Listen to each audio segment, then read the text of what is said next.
Hello, everyone. So we were just discussing databases last time, and in the continuation of that, we'll look at fragments. So fragments is a way of implementing flexible UI in Android. Um, some people think they are too complex. Some people think they are awesome. So we'll take a look at that, and then you can be the judge of judge for it yourself. Okay, so in this context, we'll talk about flexible UI, of course, creating fragments, passing data between fragments. Um, uh, so, uh, I mean, sort of to an extreme end of that, some people use a single activity apps where there is just one activity and swapping different fragments in and out. Um, and master detail template is a very useful example of where you can use fragments. So we'll talk a bit about all of these. Okay, as usual, recommended readings from the Android Developer Guide, fragments, passing data between fragments, and dialogues, which will actually go to the next set of slides and videos. All right. Um, why UI flexibility, first of all? Okay. So we saw our journal app. It has two main views. One is the list view, where you have a list of entries. And then on another view, there are details of each entry. This is very common, very predominant in lots of different apps. You see it in your messenger apps, in your email apps, in your even like game apps where you have different sessions, on your settings activity, and then all sorts of things, right? Photo gallery, for example, um, is also one way of displaying similar information where there is a list and there is details, right? Now the question is, um, what we have seen so far, what we did on the phone is you look at the list as one activity. You click on one of the items, and it opens a new activity where you show the details of that item, whatever it is, right? It could be again a phone, a message, an email conversation, anything of those sorts. Um, so this is all good on a small phone in the portrait mode particularly, but what if you have a large device like a tablet, or even significantly large phone with the landscape orientation? It's not very pretty if you have your entire 10-inch tablet taking up the list, and when you click on it, the whole list goes and you go to the next activity altogether and just show the detail. I mean, it's not terribly bad, but things can be much better. And I'm pretty sure each one of you have seen a much better way of displaying things, where you essentially have, yeah, so this is what we have on the phone, and this is what you have on the tablet. Um, and one key advantage here is a person can go through the things on the list, um, clicking one by one and looking at all the details here. So just think about, your uh, typical web view of Outlook email or any Gmail or any such thing. I mean, Gmail doesn't really have that interface, but Outlook has it, right? Where you have a list of messages and you click on one, you look at that, click on the next one, or you jump all the way to the seventh one and look at that. So the advantage is the user doesn't have to go click back and go back to the list and then come up here every time. So that is the flexibility, that is the UX part that this mechanism provides over that mechanism. All right. So yeah, this is what we just said. And fragments are essentially going to provide you that flexibility. So we'll look at an example. We haven't in today's lecture, we haven't really created that master um, and detail flow, but it's just one more step from where we are. Okay, or where we'll end at the end of today. So the point is, activities, they are robust, they handle dynamic UI. Dynamic as in you can change something, you can add a button, you can hide a button, you can change what is looking there, you can load a different photo or something like that. But all the code that controls all those changes must live in the activity itself. And in that sense, activities are tightly coupled with that particular UI. So that's the thing here. With fragments, you get this programming level flexibility, of course, with a lot of complexity, as we'll see. Um, but well, I mean, that's the give and take. That's the pro and con. Okay. So what happens with fragments? The fragment design is activity holds a container which can host the fragment, and then you swap the fragments in and out of this container programmatically through your Java code. And the code that controls a fragment is not in the activity, it's in the fragment class itself. So that is the basic idea here that decouples the activity from um, the happenings in the fragment. Okay. All right. So let's look at some pictures. This is what our UI looks like. The current UI, there is a main activity. It has an activity main XML associated with it. And inside that, you have a recycler view and a floating action button, if you remember. Um, that main activity also has a view model, which basically fills up the list from the database. Okay. Now on that main activity, um, you can click the add button or uh, click on one of the list items. We have not implemented that yet, but we'll do that today soon. You can do one of those things, and then you go to the add new entry activity from our last time. Okay, and now in here you have its own UI, and it has an edit text for the title and edit text for the duration of the journal entry, and then a button to save it. You click on the save or the back button and you come back to the main activity. So this is the interaction cycle that we have seen so far. Okay. Now, when we go to the fragments, um, a lot of things will remain same. They will just be restructured, and of course, we'll add a few more things. So, what does this picture change? So first of all, you see the main activity remains as it is um, to a certain extent, as in it still has its activity main associated with it, but the add new entry activity is gone. We don't need the second activity here, at least for the current purposes. Instead, that becomes a detail fragment. The actual name is going to be a little bigger in the code, but that's the idea. And then um, on the main activity, you also get a list fragment. Now the list fragments UI, this XML file, is the one that holds the recycler view and the floating action button. Whereas the UI for the add new entry, now known as detailed fragment, does not change. It has that edit text, and button. What changed in the XML part in the UI is the main activities UI. It was this recycler view and a floating action button. Now it's just the container.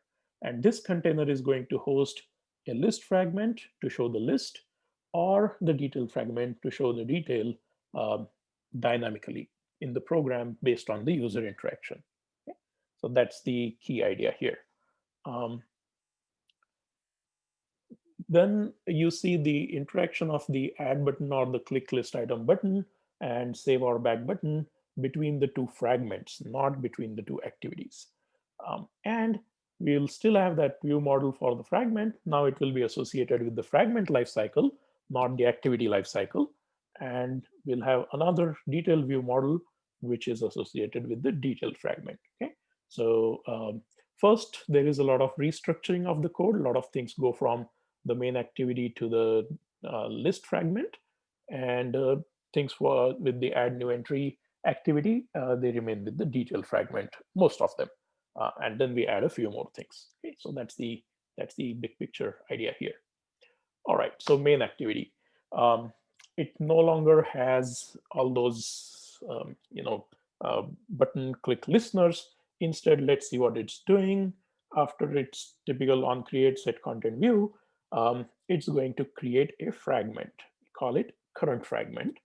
and we get a support fragment manager. So there is a fragment manager which deals with all these fragments, and you can get to it from any fragment. You can call the parent fragment manager with the new API, and you can find a fragment or do certain other things on it, as we'll see in a second. So here, we are finding the fragment by the container ID. Now, this is the container in the UI that we saw over here. Okay? We find that, and if it is null, we basically create a new fragment. Now, that new fragment is an entry list fragment, which is the actual class name for what I have written a list fragment over here. Now, the fragment manager works in transactions. So you start transactions and then you finally commit them. Everything in between happens as an atomic transaction. That is, either all of that happens, or if only partial things are happening, the manager takes care of rolling it back. Okay? So you are guaranteed to go through all these steps. Or not go through them at all. You won't be in a hung state. You won't be in a limbo. That's guaranteed. Okay, so here we are simply adding the fragment, the new entry list fragment, um, at the fragment container, and then commit. So basically, it will load the list UI for us.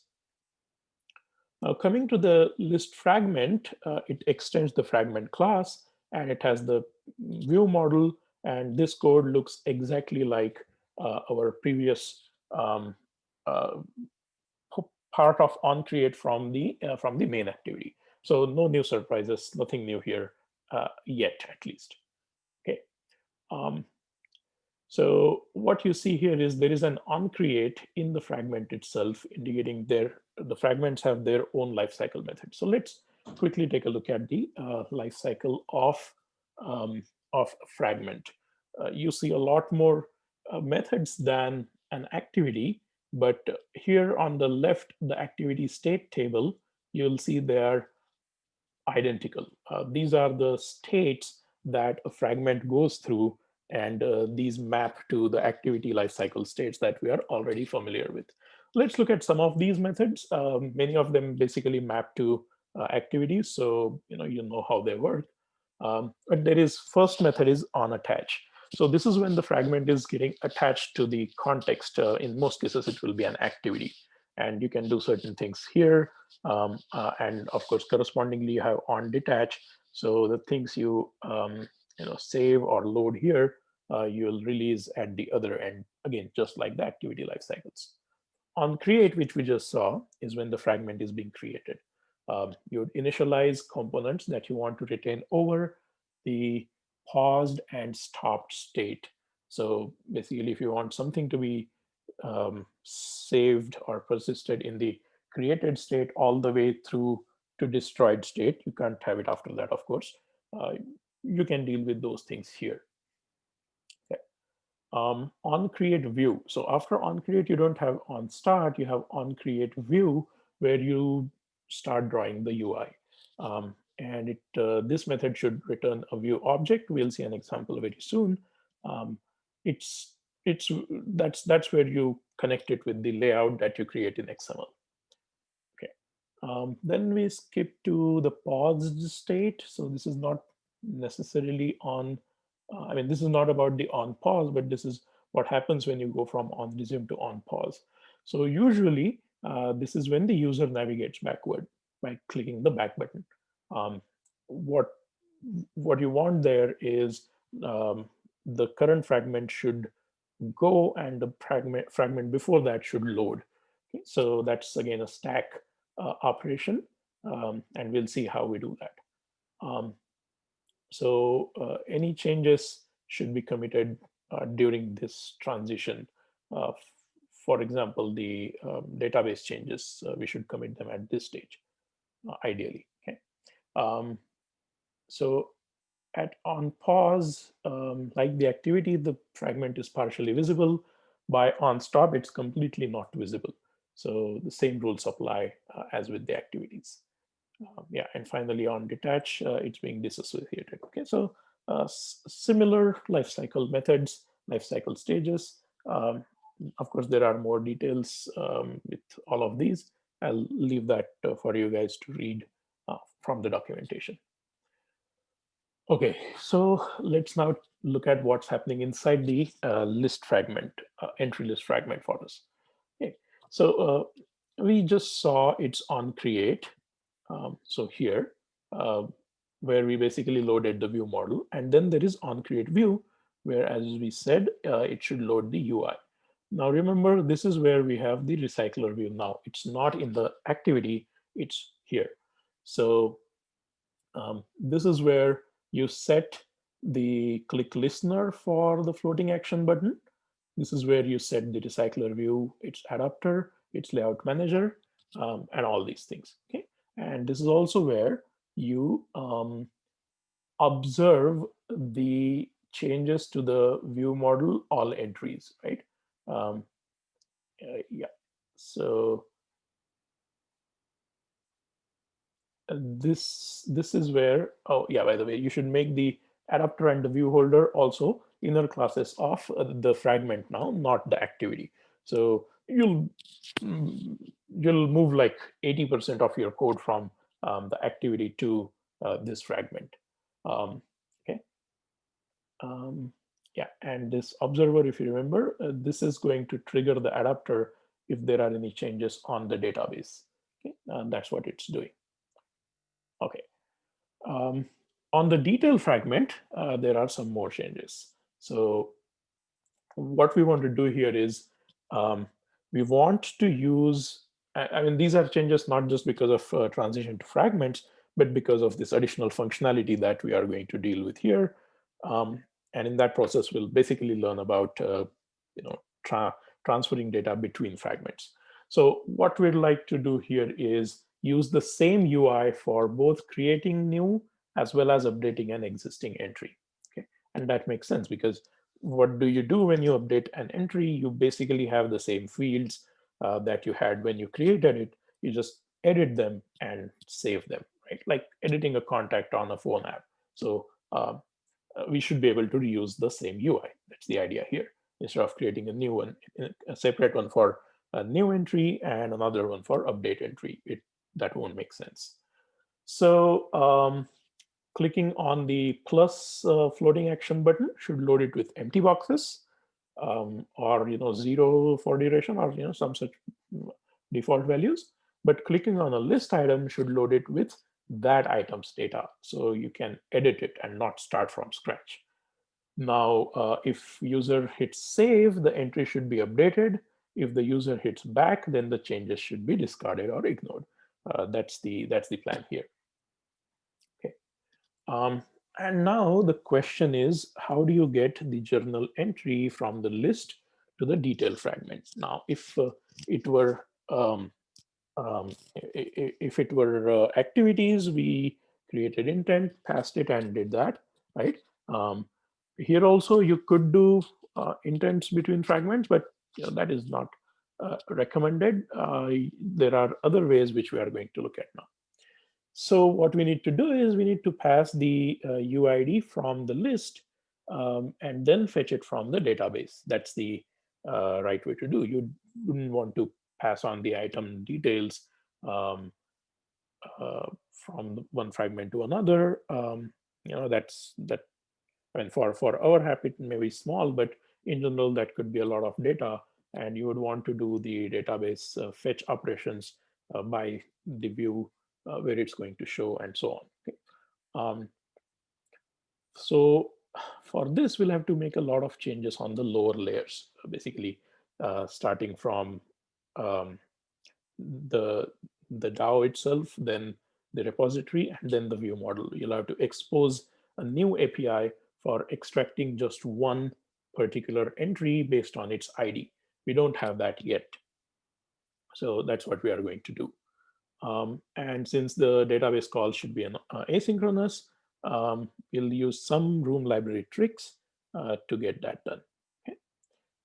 All right. Yeah, so this is the first change we are going to make to the DAO. We are going to add a query which says select star from journal table where ID equals colon ID. Now the first ID here is the column name in the table, and Android Studio will compile check that for you. The second colon ID is coming from the parameter here, okay? And it will compile check that as well. So try misspelling these and you'll get compile time errors, which is a great thing, really great thing. Um, Reduces amount of error or typos and such, okay? Um, okay, so we also add an update query over here, which simply takes the at update annotation and you don't have to do anything else. So remember we had a similar at insert earlier.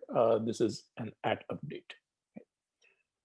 So this is the DAO, a very simple change. And then as you know, it's compiled, implemented and compiled automatically. You don't really have to do anything uh, to implement these. Um, but then repository onwards, you'll simply call these. So that's the simple way of doing things, right? Wow, I messed up the animations. Okay, so on the repository, now we have an update. Update should be on an executor because it does not have live data. But get entry has a live data return, so you don't really have to do anything else. It will automatically be done asynchronously for you. And see, it's simply calling the get entry on DAO. So very nice layering, as we have seen. Okay, now the changes in the view model. In view model, this is what we already have. Um, so a repository instance, singleton instance, which we are getting in the view model constructor. Okay. Next, save entry is going to be simple. Simply take the entry, call update on repository. So nothing special there. The other thing, getting a single item is going to be tricky though. Um, so first of all, we create a field um, and we name it. I mean, its type is going to be mutable live data with a parameter UID. Okay. So why mutable? Um, a live data object, is basically a read only. You are simply observing it. So a live data does not allow you to call set value on it. But here we want to do that. We want to get the data by setting, I mean, we want to observe it and we want to set its ID to the appropriate one. So we need to have a mutable live data here. Okay? That's why we are creating this. Now uh, we create another method, get entry live data, to indicate it's going to give us a live data. It could simply be get entry to be consistent with the other methods on repository and DAO layer. Um, Here we are essentially calling the get entry on repository, but we are doing it through what's called the transformations. We'll talk about those in a second. We need another method, load entry, to to call from the UI where it passes the entry ID. Okay. Now this entry ID is going to go and trigger the mutable live data, right? And when that happens, we are going to get here called the transformations. Transformations are part of the Room library framework, which are methods for delegations and some transformations on live data. They are lazily executed. That is only when a returned live data is observed. So this has to happen asynchronously. So it won't. If you simply call get entry on repository, you'll most likely get empty or null. So you need to do all these tricks to take care of the asynchronicity. I mean, for example, try doing this. Remember the get all entries? You can try calling get value, which should go from the live data list to the list. and try calling size on that in one of the log messages. Um, Surprisingly, or perhaps not surprisingly, you'll get a 0 as its answer, even when you have a bunch of items in the list. That is because it's asynchronous and it has not executed yet when you are calling it. Okay, so you need to do tricks like these. So here, once again, the load entry is the one to be called from UI. It sets the value to the given entry ID, which makes the changes in the mutable live data. And because of that, these transformations are triggered, and you call the get entry on repository from there. So that's how the sort of circular connection we have between these components. Okay. All right, let's pause here, and we'll go and talk about the changes from the UI in the next video.